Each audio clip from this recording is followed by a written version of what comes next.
कि जैसे हम घर से निकले तो हमारी खोज हुई। तो 2-3 दिन में सबसे पहले बड़े भाई आए तो उनको कठोर जवाब देकर वापस कर दिया। फिर पिता आए। पिताजी बहुत कड़क स्वभाव के थे, कठोर स्वभाव उनका था, शासन बिल्कुल सत्य धर्मात्मा, नंगे पैर हल जोतने वाले किसान, कभी जूता नहीं पहना, कभी सिले कपड़े नहीं पहने। तो जब वो आए तो हमें लगा कि अब पिटाई होगी, क्योंकि वो बहुत कठोर स्वभाव। उनका खड़े हो जाओ, तो उनका नहीं खड़े होंगे क्योंकि तुम घर ले जाओगे। उनका नहीं, खड़े हो जाओ। खड़े हो गए। तो बोले क्या बात है, क्यों भाग आए?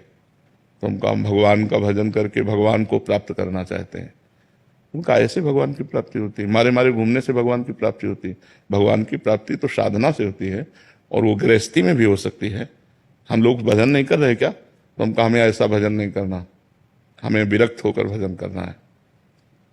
तो उनका सच्ची बात। तो हम रो पड़े।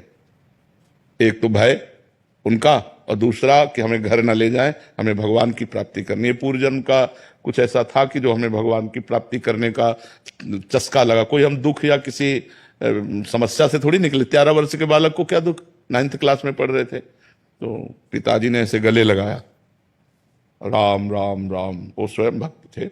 ऐसे गले लगाया, 3 बार कहा राम राम राम, और कहा बेटा ऊसर में बैठोगे तो फूल बरसेंगे, जाओ हमारा आशीर्वाद है।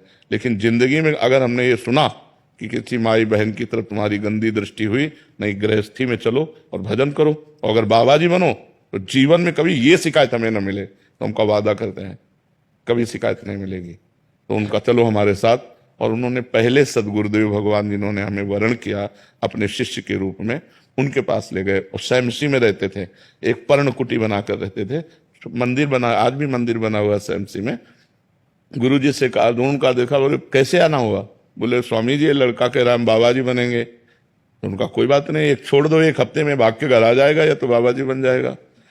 1 हफ्ते भोजन न देना और आश्रम के सब काम करवाना और कठोर नियम, और दूसरे को पेड़ा बर्फी बांट रहे हैं, हम देख रहे हैं तो हमें न देना। लेकिन हमारे मन में आया कि हमको भगवान की प्राप्ति करनी है, हमको गुरु जी दे या ना दे। 1 हफ्ता बाद उन्होंने कहा जाओ गंगा स्नान करके आओ, आज तुम्हें मंत्र देंगे। फिर उन्होंने हमको शिव मंत्र दिया। उसी शिव मंत्र के जप के, और गुरु जी ने केवल हमको यही बताया कि बेटा जितना जपोगे उतना ही तुम्हारे अंदर ज्ञान प्राप्त होगा। बस हमारे को गुरु जी की बात बैठ गई कि मेरा काम है हर समय इसी मंत्र का जप करना। तो जब हम अपवित्र होते तो शाम में सदाशिव जपते, और जब पवित्र होते तो गुरु जी ने जो मंत्र दिया था शिव भगवान का, वो मंत्र जपते। 2 साल में गुरु जी पधार गए, फिर अनाथ हो गए। क्योंकि परमार्थ का मार्ग चलना बड़ा कठिन है, कोई साथी तो चाहिए ना हमें बताने वाला।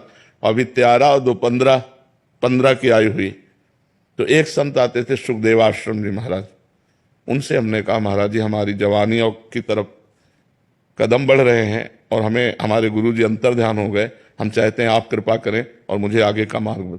फिर उन्होंने आगे का मार्ग महावाक्य और ये दिया। तो कुछ ही समय, लगभग 6 वर्ष 7 वर्ष वहां रहे।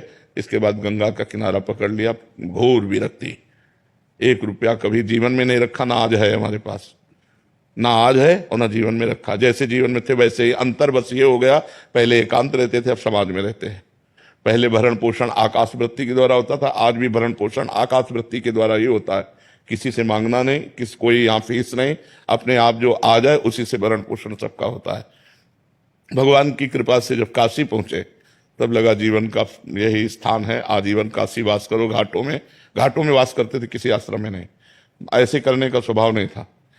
तो जो हमारे सामने आ जाता, इसलिए कई दिन भूखे रहने पड़ते। वो सब कष्ट सहते हुए फिर काशी में ही हमको भगवान की प्रेरणा हुई। रास कैसा होगा वृंदावन, और वहीं से विधान बना। इतने में 20 वर्ष कम से कम व्यतीत हो गए होंगे, जितनी बात बता गए सारांश में बताया। फिर वृंदावन आगमन हुआ, वृंदावनेश्वरी ने कृपा की और ये उपासना दे दी। तो इसमें मूलतः भगवान की ही सब रचना है। हम कहीं कोई खोज नहीं की, हम कहीं कोई चाह नहीं की, आगे से आगे क्या करना है क्या करना, वो सब करते चले गए। तो हमें लगता है यदि हम गुरु की शरण में हो जाएं और वो हमें जो मार्ग बताएं उसके अनुसार हम चले, तो आगे हमें जहां पहुंचना है वो आगे आगे सब व्यवस्था भगवान करते जाते हैं। किसका प्रश्न था? तो समझ रहे हो आप? दिख जी।